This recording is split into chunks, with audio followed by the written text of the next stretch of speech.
सर्वसामान्यांच्या हक्काचा आवाज जागर जनस्थान। गोदावरी नदीला आलेल्या पुरामुळे नदीकाठावर मोठी गर्दी होत आहे। मात्र याच दरम्यान पाण्यातून विषारी साप वाहून आल्याच्या घटना समोर येत असल्याने प्रशासनाने नागरिकांना सतर्कतेचा इशारा देण्यात आलेला आहे। पावसामुळे नदीच्या पाण्याबरोबर झाडी आणि शेतातील साप किडे वाहून येण्याची शक्यता असते।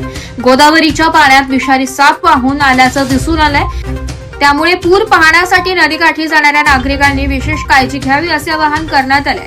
प्रशासनाने नागरिकांसाठी महत्त्वपूर्ण सूचना दिल्या की नदीकाठी सेल्फी आणि रीलसाठी जाऊ नका।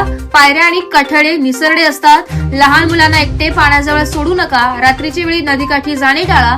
साप इतर प्राणी पाण्यासोबत बाहेर येऊ शकतात। पाण्यात काही संशयास्पद दिसल्यास तातडीने महापालिका किंवा अग्निशमन दलाला कळवा। हवामान विभागाने देखील पुढील 24 तास पावसाचा अंदाज दिलाय, त्यामुळे गोदावरीची पाणी पातळी अजून वाढू शकते। पूर पाहण्याचा मोह टाळा आणि स्वतःसोबत कुटुंबाच्या सुरक्षिततेचा काळजी घ्या।